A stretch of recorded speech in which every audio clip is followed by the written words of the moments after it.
ከፍኖተ ሰላም ገበያ እስከ መርአዊ ጎዳናዎች ከሰሜን ሸዋ ተራሮች እስከ ደቡብ ጎንደር ቆላማ ምድሮች የሰው ደም እንደ ውሃ በፈሰሰበት በዚያ አውዳሚ ጦርነት ውስጥ ሀያላን ሀገራት ምን አሉ? መርአዊ ላይ የሆነው ነገር እጅግ አስደንጋጭ ነው ስትል አሜሪካ ያወጣችው ሪፖርት የድሮን ጥቃቱ ንጹሃንን ኢላማ ማድረጉ በአስቸኳይ ይመርመር የሚለው የብሪታንያና የአውሮፓ ህብረት ማስጠንቀቂያ እየተደረሰ እነዚህ የዓለማችን ግዙፍ መንግስታት ያሳስበናል በሚል ያወጡትን መግለጫና ሪፖርት የኢትዮጵያ መንግስት ማንን ተማምኖ ቸላለው? በእርግጥ አዲስ አበባ ማንን ተማምና ነው ያለምን ጩኸት በጥይት ድምጽ የሸፈነችው? ይህን ጦርነት ከበስተጀርባ የሚደግፉት ሚስጥራዊ ኃይላት እነማን ናቸው? ዲፕሎማሲውስ ለምንድነው ከቃላት ያለፈ ጥርስ እንደሌለው አንበሳ እያገሳ ብቻ ሙት የሚቆጥረው? አሜሪካ በጠመንጃ ጥላ ስር ሰላም የለም ስትል፣ መንግስት ደግሞ የውስጥ ጉዳይ ነው በማለት ሪፖርቶችን ወደ ቆሻሻ ቅርጫት የጣለው ምን የተለየ ጉልበት ቢታጠቅ ነው? የአውሮፓ ህብረት በቢሊዮን የሚቆጠር ዩሮ እርዳታ እያቀረበ የአማራን ህዝብ ሰቆቃ ግን ለምን ማስቆም አልቻለም? በአንድ በኩል ድሮን ንጹሃንን እያረገፈች ነው፣ በሌላ በኩል ሪፖርቶች እየታተሙ ነው። መሀል ያለው የህዝብ እልቂት በምን ይቋጫል? ዛሬ በራፍ ቴሌቪዥን በሀያላን ሀገራት ሰነዶች ውስጥ የተቀመጡትን አስደንጋጭ እውነታዎችና መንግስት እነዚህን ሪፖርቶችን ላንዲል ያደረገውን ድብቅ በራስ መተማመን በጥልቀት ይፈትሻል። በዚህ ዘገባ ጆሮ ላለው ሁሉ የሚሰቀጥጥ እውነት ይደመጣል። በተለይም የጠቅላይ ሚኒስትር አብይ አህመድ መንግስት ማንን ተማምኖ እንደሆነና ዲፕሎማሲው ለምን ሽባ እንደሆነ ያስቃኛል። የተከበራችሁ የበራፍ ቲቪ ቤተሰቦች እስከ ዝግጅታችን ፍጻሜ አብራችሁን ቆዩ።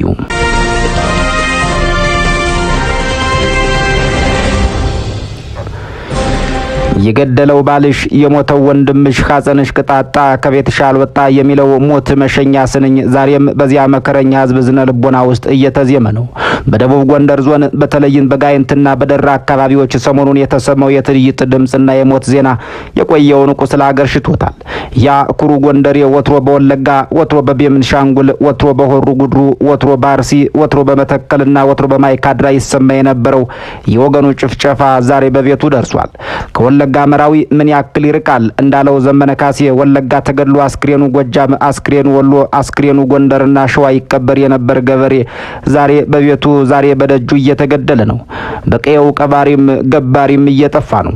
እንዲህ ያለው ግድያ መልኩም ብዙ ስሙም እየትየለኝ ነው። በአንድ በኩል ጀግኖቻችን የገቡለትን ቃል አክብረው እንደ አጼ ቴዎድሮስ ሰማዕት ሆነዋል የሚለው የመንግስት መግለጫ፣ በሌላ በኩል ደግሞ ያገዛዙን አከርካሪ ሰበርን፣ ታሪክ ሰርተናል፣ ከንቲባ ማርከን፣ አዛዥ ገድለናል የሚለው የፋኖ ኃይሎች መግለጫ ይገኛል። አማራ ግደልም ሙትም ተብሎ የተረገመ ህዝብ ይመስል ገዳዩም አማራ ሟቹም አማራ ሆነው እንዲህ ባለ ሁኔታ ውስጥ ያ መከረኛ ህዝብ ቀጥሏል። እንደነ ጀነራል መሐመድ ተሰማና እንደነ ብርሃኑ በቀለ ያሉ ወታደራዊ አመራሮች ፋኖን አጥፍተነዋል፣ ከተማ አይደለም ቀበሌ መቆጣጠርና ተቆጣጥሮም መቆየት አይችልም ሲሉ ይደመጣሉ። የፋኖ ኃይሎች በበኩላቸው የታቀዱ የተሰነቁ የተሰሉና የተሰናሰሉ ውጊያዎችን ማድረግና አስፈላጊ ኮሪደሮችን መቆጣጠር እንጂ ከተማ የመቆጣጠር እቅድ እንደሌላቸው በተለያየ መልኩ ይገልጻሉ። በመሃል ግን የሩህሩህ ህዝብ አሳሩን በማየት ላይ ነው። ለገዢው ፓርቲ ስልታዊ ድጋፍ ከማድረግ ያለፈ በሰላማዊው አማራ ላይ የሚደርሰውን ዘርፈ ብዙ በደል ለማስቆም እየደፈረ ግጭቱን ለማስቆም የሞከረ ዲፕሎማት የለም። ቄሱም ዝም መጽሐፉም ዝም ብለው ሞት የማህበረሰቡ የየዕለት ዜና ሆነዋል። በራፍ ቴሌቪዥን በጉዳዩ ላይ በአማራ ክልል የሚካሄደው ጦርነት የአውዳሚነቱን ያክል ዓለም አቀፍ ትኩረት ተነፍጎታል ለምንድን ነው በሚል የዲፕሎማሲ ባለሙያዎችን አነጋግሯል። ባለሙያዎች በጥቅል በአማራ ክልል የሚካሄደው ግጭት እጅግ አሳሳቢ ደረጃ ላይ ቢደርስም እንደ ሰሜኑ ጦርነት ግልጽና ከፍተኛ የዲፕሎማሲ ጥረት ያልታየባቸው በርካታ ምክንያቶች አሉ ይላሉ። ዲፕሎማቶችና ዓለም አቀፍ ድርጅቶች ሙሉ በሙሉ ዝም ባይሉም ጥረታቸው ውጤታማ ያልሆነበት ወይም የቀዘቀዘበት ምክንያቶችን በሚከተለው መልኩ ዘርዝረው ገልጸዋቸዋል። ቀዳሚው የተማከለ የአመራር መዋቅር አለመኖር እንደ ቀዳሚ ነጥብ አንስተውታል። ካሁን ቀደም በአማራ ክልል የሚንቀሳቀሰው የፋኖ ኃይል እንደ ህወሓት አንድ ወጥ የሆነ የፖለቲካና ወታደራዊ እዝ ወይም ግልጽ የሆነ ተደራዳሪ አካል አልነበረውም። ዲፕሎማቶች ድርድር ለመጀመር ከማን ጋር ነው የምንነጋገረው የሚል ጥልቅ ጥያቄ ያነሳሉ። ፋኖ በተለያዩ አካባቢዎች በተለያዩ አዛዦች የሚመራ በመሆኑ ሁሉንም ወክሎ የሚደራደር አካል አለመኖሩ ለዲፕሎማሲው ዓለም ትልቅ እንቅፋት ሆኖ ቆይቷል። አሁን የተመሰረተው አንድነትም የፖሊሲና ስትራቴጂ ስራዎችን ሰርቶ ይፋ ማድረግና ለዓለም አቀፍ ማህበረሰብ እይታዎች መውሰድ አልቻለም። አሁን የተመሰረተው አንድነትም ቢሆን የፖሊሲና ስትራቴጂ ስትራቴጂ ስራዎችን ሰርቶ ይፋ ማድረግና ዓለም አቀፍ እይታዎችን መውሰድ አልቻለም። አለፍ ሲልም ቀጠናቸው የውጊያ ቀጠና እንደመሆኑ መጠን ጊዜ አጥተው ይሆናል። ሁለተኛው የመንግስት ያልተቀየረ አቋም ነው። የኢትዮጵያ መንግስት በክልሉ ያለውን ሁኔታ እንደ ህግ ማስከበር ዘመቻና እንደ ውስጣዊ የጸጥታ ችግር ይመለከተዋል። የኢትዮጵያ መንግስት የውጭ ኃይሎች በዚህ ጉዳይ ላይ ጣልቃ እንዲገቡ አይፈልግም። በፕሪቶሪያው ስምምነት ወቅት የነበረው አይነት ዓለም አቀፍ ጫና አሁን ላይ በመንግስት ላይ በርትቶ አይታይም። ሶስተኛው የዓለም አቀፉ ማህበረሰብ ድካምም በጽኑ ይስተዋላል። ዓለም አቀፍ ማህበረሰቡ ለሁለት ዓመታት በዘለቀው የሰሜኑ ጦርነት ወቅት ከፍተኛ የዲፕሎማሲና የገንዘብ ኃይል አውጥቷል። ያ ጦርነት በስምምነት ከተቋጨ በኋላ በሌላ አዲስ ግጭት ውስጥ ጥልቅ ብሎ ለመግባት የዲፕሎማሲ ድካም ይታይባቸዋል። በተጨማሪም ዓለም አቀፍ ትኩረት በአሁኑ ወቅት ወደ ጋዛ፣ ዩክሬንና ጎረቤት ሀገር ሱዳን ጦርነት አድልቷል። አራተኛው የግጭቱ ተፈጥሮና ውስብስብነት ነው።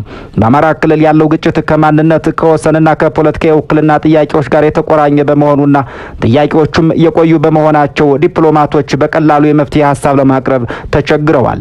ግጭቱ በከተሞች ውስጥና በሽምቅ ውጊያ መልክ የሚካሄድ በመሆኑ ሁኔታውን ይበልጥ ውስብስብ አድርጎታል።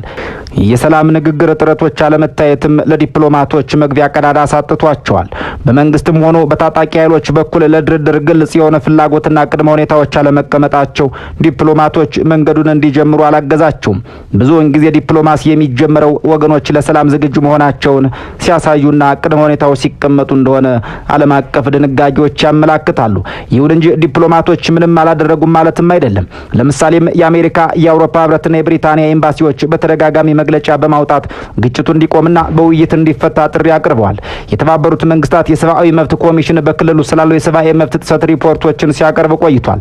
ላብነትም በኢትዮጵያው ዘመን አቆጣጠር ነሐሴ 2015 ዓ.ም በአማራ ክልል ውጥረቱ ነግሶ መንግስት የድንገተኛ ጊዜ አዋጅ ባወጀ ማግስት የአዲስ አበባ ዲፕሎማሲያዊ መንደር ተረበሸ።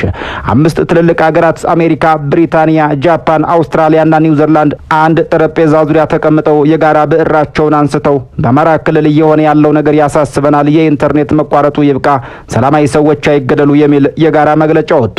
ያኔ ዲፕሎማቶቹ ዓለም አቀፍ ትኩረት ለመሳብ ሞክረው ነበር። ነገር ግን የዓለም ዓይን ወደ ዩክሬንና ሌሎች ቀውሶች አድልቶ ስለነበር የነሐሴው ዲፕሎማሲያዊ ጥሪ በጎጃምና በወሎ ተራሮች ላይ በሚያስተጋባው የመድፍ ድምፅ ተዋጠ። ክረምት ወጥቶ መስከረም ሲጠባ ጦርነቱ መልኩን ቀየረ። የካቲት 2016 ዓ.ም መራዊ ከተማ የደም እንባ ነባች። በሲቪሎች ላይ የደረሰው ጥቃት ዜና አዲስ አበባ ካሉ ኤምባሲዎች ደጃፍ ሲደርስ ዲፕሎማቶቹ ዝምታው ይብቃሉ። የአሜሪካ አምባሳደር ኤርቪን ማሲንጋ ዲፕሎማሲያዊ ጨዋነትን በጠበቀ ነገር ግን በጠነከረ ቃላት ይህ መቆም አለበት አሉ። መንግስት ገለልተኛ ምርመራ እንዲያደርግ ወተወቱ። የብሪታንያ ውጭ ጉዳይ መስሪያ ቤትም ድምጹን አሰማ። በከተሞች የሚደረጉ ውጊያ ንጹሃንን ይጨርሳል የሚለው ማስጠንቀቂያ በመገናኛ ብዙሃኑ ተሰራጭ። ይሁን እንጂ መሬት ላይ ያለው እውነታ ከወረቀት መግለጫው በዘለለ ከፍ ያለ እንደነበር የሚታወስ ነው። በግንቦት ወር አጋማሽ 2016 ዓ.ም አምባሳደር ማሲንጋ አንድ ወሳኝ እርምጃ ወሰዱ። በአማርኛ አግባብነቱ በጠመንጃ ጥላ ስር በሚል ርዕስ ሰፊ ንግግር አደረጉ። ይህ ንግግር ለዲፕሎማሲው ማህበረሰብ እንደ ማንቂያ ደወል ነበር። አምባሳደሩ ለመንግስትም ለፋኖም ግልጽ መልእክት አስተላለፉ። ጠመንጃን በማንገብ የሚመጣ ሰላም የለም አሉ። ፋኖም ወደ ንግግር እንዲመጣ መንግስትን ደግሞ በኃይል ከመጨፍለቅ ይልቅ በፖለቲካ ውይይት እንዲያምን መከሩ።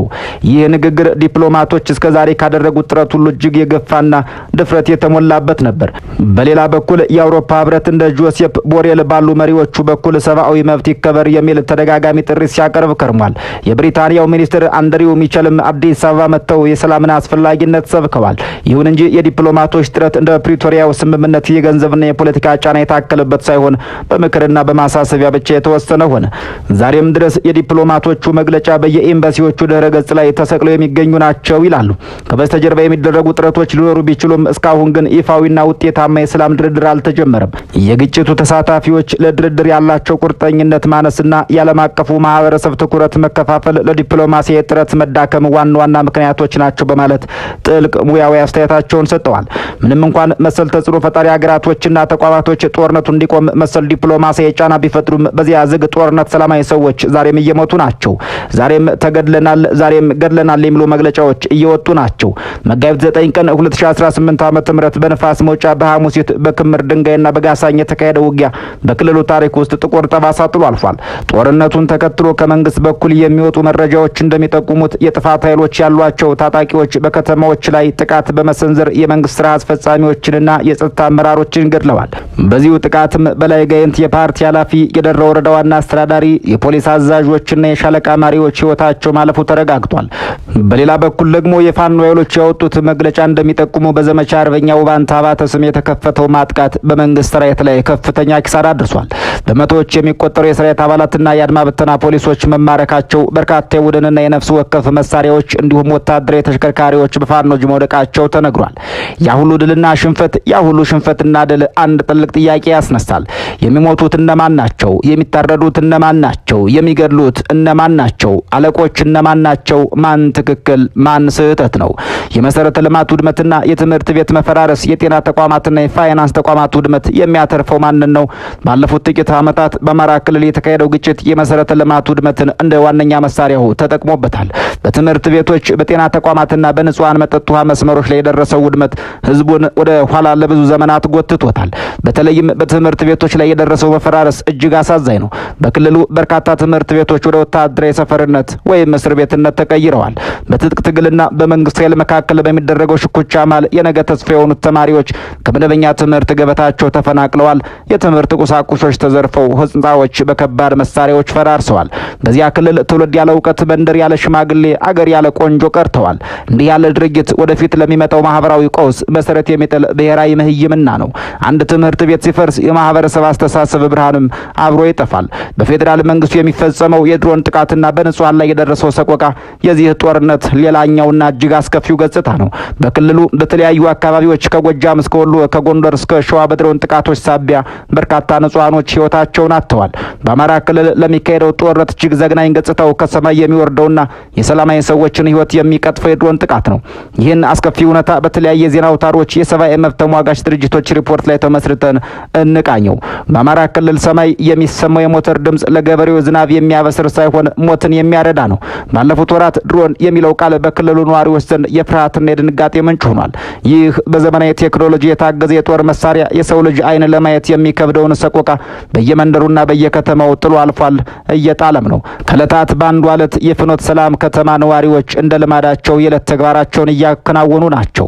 በድንገት ግን ከሰማይ የወረደው እሳት ሰላሙን አደፈረሰው። ቢቢሲና ሮይተርስ እንደዘገቡት በከተማዋ መውጫ ላይ በደረሰው የድሮን ጥቃት ከ30 በላይ ንጹሃኖች ህይወታቸውን በአንድ ቅጽበት ተቀጠፉ።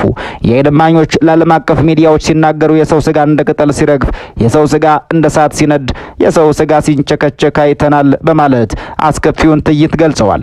ይህ ጥቃት በዓለም አቀፍ ደረጃ ከፍተኛ ውግዘት ያስከተለና የድሮን ጦርነት አስከፊነት መጋረጃውን የገለጠ ክስተት ሆኖ አልፏል። ጥቃቱ በፍኖተ ሰላም ብቻ አልተገታም። በሰሜን ሸዋ በቀወትና በኤፍራታ ገደም አካባቢዎች የድሮን ጥቃቶች ሰላማዊ ሰዎችን ኢላማ ማድረጋቸውን አምነስቲ ኢንተርናሽናልና የኢትዮጵያ ሰብአዊ መብቶች ጉባኤ በዝርዝር ዘግበዋል። በወሎ በተለይም በወገል ጤና አካባቢ ድሮኖች በህዝብ መሰብሰቢያዎችና በመኖሪያ መንደሮች ላይ ባደረሱት ጥቃት እናቶችና ህጻናት ቤታቸው ውስጥ ሳሉ ለህልፈት ተዳርገዋል። ሁማን ራይቶች ባወጣው ሪፖርት ድሮኖች የታጠቁ ኃይሎችና ንጹሃን ሰዎችን ልዩነት መለየት ተስኗቸው ወይም ሳይለዩ ቀርተው ወይም ሆን ብለው ትምህርት ቤቶችንና የጤና ተቋማትን ሳይቀር ክፉኛ ጎድተዋቸዋል ብሏል። በጎንደር አካባቢም በተደጋጋሚ የተሰሙት የድሮን ድምጾች የሞት ዜና ይዘው መምጣታቸው አልቀረም። በምዕራብ ጎጃም ቋሪት አካባቢ ድሮን በሰላማዊ ሰዎች ላይ ባደረሰችው ጥቃት በርካቶች መሞታቸውን የጀርመን ድምጽ ራዲዮ ወይም ዲደብሊው ዘግቧል። በእነዚህ አካባቢዎች የሚገኙ ገበሬዎች በቀን መስራት ፈራን፣ ከሰማይ የሚመጣውን መቅዘፍት የምንከላከልበት አቅም የለንም በማለት ለየሚዲያዎቹ ምሬታቸውን ገልጸዋል። የድሮን ጥቃቶች ቁሳዊና አካላዊ ጉዳት ብቻ ሳይሆን ጥልቅ የሆነ የስነ ልቦና ጠባሳ ጥለው አልፈዋል። በክልሉ ባሉ ብዙ አካባቢዎች ህዝቡ ለቀብርም ሆነ ለሰርግ አልፎ ተርፎም ለገበያ መሰብሰብን እንደ አደገኛ ተግባር መቁጠር ጀምሯል። ድሮን መጣች የሚለው ጩኸት መንደሮችን ባዶ የማስቀረት ኃይል አለው። ዲፕሎማቶችና ዓለም አቀፍ ድርጅቶች ይህንን በመጥቀስ የድሮን ጥቃቶች በንጹሃን ላይ የሚያደርሱት ሰቆቃ በአስቸኳይ ይቁም የሚል ተጽዕኖ ቢያቀርቡም ድምጻቸው ዛሬም ድረስ በሰማይ ላይ ከሚሰማው የድሮን ጩኸት በታች ሆኖ ቀርቷል። በአማራ ክልል የፈሰሰው የንጹሃን ደም በተለይም በድሮን ጥቃቶች ምክንያት የረገፉት ነፍሳት በኢትዮጵያ ታሪክ ውስጥ ጥቁር ነጥብ ሆነው የሚመዘገቡ ናቸው። ሚዲያዎች የዘገቧቸው አሃዞችና የታሪኮቹ ዝርዝር ሁኔታ እንደሚያሳዩት ጦርነቱ ከግንባር ውጊያ አልፎ የሰላማዊ ሰዎችን ደጅና ጓዳም እያንኳኳ ነው። ይህ አስከፊ ገጽታ ለሰላም የሚደረገውን ጥረት ከባድ ከሚያደርጉት ምክንያቶች አንዱ ሆኖ ዛሬም እንደቀጠለ ነው። በገበያ ስፍራዎች፣ በቤተ ክርስቲያናት ቅጽሮች፣ በመኖሪያ መንደሮች ላይ የወረዱት ቦምቦች ያደረሱት ሰቆቃ በቃላት የሚገለጽ ብቻ አይደለም። የድሮን ጥቃቶች የታለሙት ታጣቂዎችን ለመምታት እንደሆነ ቢነገርም በተግባር ግን ሰለባዎቹ አርሶ አደሮች፣ እናቶችና ህጻናት ሆነዋል። ይህ ድርጊት በህዝቡ ልብ ውስጥ የፈጠረው ቁጣም ጥላቻም በቀላሉ የሚጠፋ አይደለም። መንግስት ህግ ላስከብር ነው በሚልበት ወቅት ንጹሃን በከፍተኛ ቴክኖሎጂ እየታገዘ ጥቃት ሰለባ መሆናቸው በመንግስትና በህዝብ መካከል ያለውን ግንኙነት አጥፍቶበታል። ዛሬ በጋይንትና በደራ የሚታየው ለአስጨራሽ ውጊያም የዚሁ ድምር ውጤት ነው። የአማራ ህዝብ ዋነኛ የኢኮኖሚ ምንጭ ግብርና መሆኑ የሚታወቅ ቢሆንም ይህ ጦርነት በግብርናው ዘርፍ ላይ ያደረሰው ጉዳት ሊተካ የማይችል ነው። አርሶ አደሩ ማሳውን ማረስ፣ ምርቱን መሰብሰብና ለገበያ ማቅረብ ካልቻለ ሰንበትበት ብሏል። በደቡብ ጎንደር አካባቢዎች የታየው ግጭትም አርሶ አደሩን ከመሬቱ አፈናቅሎታል። የግብርና ግብዓቶች ማለትም ማዳበሪያ፣ ምርጥ ዘር ተደራሽ መሆን አልቻሉም። በተጨማሪም በጦርነቱ ምክንያት የሚዘጉ መንገዶችና የንግድ እንቅስቃሴዎች አድርገውታል። ሸቀጦች ወደ ገጠር አይገቡም፣ የገበሬው ምርት ወደ ከተማ አይወጣም። ይህ ደግሞ በክልሉ ብቻ ሳይሆን በሀገር አቀፍ ደረጃ የዋጋ ግሽበትና የረሃብ ስጋትን አስከትሏል። በአንድ በኩል ለጥይት የሚወጣው ከፍተኛ በጀት፣ በሌላ በኩል ደግሞ የሚወድመው ሀብት ክልሉን ወደ ድህነት አዘቅት ውስጥ እየከተተው ይገኛል። ከቁሳዊ ውድመት በላይ የሚያሳስበው ግን የማህበራዊ ትስስሩ መላላት ነው። ዛሬ በአማራ ክልል ውስጥ እኛና እነሱ የሚል ክፍፍል በግልጽነት እየተንጸባረቀ ነው። በመንግስት መዋቅር ውስጥ ያሉትና በጫካው ያሉ ታጣቂዎች ትናንት አብሮ ያደጉ በአንድ ማዕድ የበሉ ወንድማማቾች ነበሩ። ዛሬ ግን አንዱ ሌላውን ባንዳ ሲለው፣ ሌላኛው ደግሞ ጽንፈኛ እያለ ይፈርጀዋል። ይህ የቃላት ጦርነት ወደ ጥይት ተቀይሮ በሚፈሰው ደም ሳቢያ ነገ አብሮ ለመኖር የሚከብድ ቁርሾ እየተፈጠረ ነው። በጋይንትና በድራ የተገደሉት የወረዳና የዞን አመራር ቤተሰቦች ነገ ለፋኖ ያላቸው አመለካከት ምን ሊሆን ይችላል? በድሮን ጥቃት ቤተሰቡን ያጣው ፋኖስ ነገ ለመንግስት መዋቅር ምን አይነት ታማኝነት ይኖረዋል? ይህ የጥላቻ ዙሪት የአማራን ህዝብ አንድነት እየረበሸው ነው። የአማራ ህዝብ ታሪካዊ ጠላቶች የሚፈልጉትም ይኸው እንዲሆን ነበር። አማራ በራሱ ልጆች እጅ እንዲዳከም፣ እንዲከፋፈልና አንገቱን እንዲደፋ ማድረግ በእርግጥ ትልቁ ስኬታቸው ነው። ይህ ጦርነት በዚህ መልኩ የሚቀጥል ከሆነ የአማራ ክልል ወደማይወጣው ስርዓት አልበኝነት ሊገባ ይችላል። አልፎ ተርፎም የኢትዮጵያ ህልውና በእርግጥ አደጋ ላይ ይወድቃል። ስርዓት አልበኝነት በነገሰበት ቦታ ደግሞ ህግና ስርዓት አይኖርም። ንጹሃን በታጣቂዎችና በመንግስት ኃይሎች መሃል ተገኝተው ዋጋ ይከፍላሉ። ማገትና መጥለፍ እየተከበሩ ሙያዎች ይሆናሉ። ይህ ቁርሾ በአስቸኳይ በውይይትና በሰላማዊ መንገድ ካልተፈታ ክልሉ የዘላቂ ግጭት ቀጠና ሊሆን ይችላል። ይህ ደግሞ ለቀጣዩ ትውልድ የሚቀመጥ መርዘኛ ርስት ነው። ዛሬ የምናየው የትምህርት ቤቶች መፈራረስ ነገ ያልተማረና በጭካኔ የታነጸ ትውልድ እንዲፈጠር መንገድ ይጠርቃል። ዛሬ የምናየው የድሮን ጥቃትና የመሰረተ ልማት ውድመት ነገ የኢኮኖሚ ድቀትና ስደትን ያስከትላል። በደቡብ ጎንደር በጋይንትና በደራ የታየው ክስተት ለአማራ ህዝብም ሆነ ለኢትዮጵያ መንግስት ትልቅ ማሳያ ነው። ኃይልን በኃይል የመመለስ ሙከራ ላለፉት ዓመታት ያመጣው ውጤት ውድመትና እልቂት ብቻ እንደሆነ ተገንዝቦ የገደለው ባልሽ፣ የሞተው ወንድምሽ፣ ሐዘንሽ ቅጣጣ፣ ከቤትሽ አልወጣ የሚለውን ሙት መሸኛ ትርክት መቀየር ያስፈልጋል። ይህንኑ የእርስ በርስ መገዳደል የሚያቆምና የፖለቲካ መፍትሄ መፈለግ አማራጭ የሌለው ጉዳይ ነው በሚል በያላችሁበት ዓለም ስነ ጊዜ ተመኝተን በዚሁ እንሰናበታለን።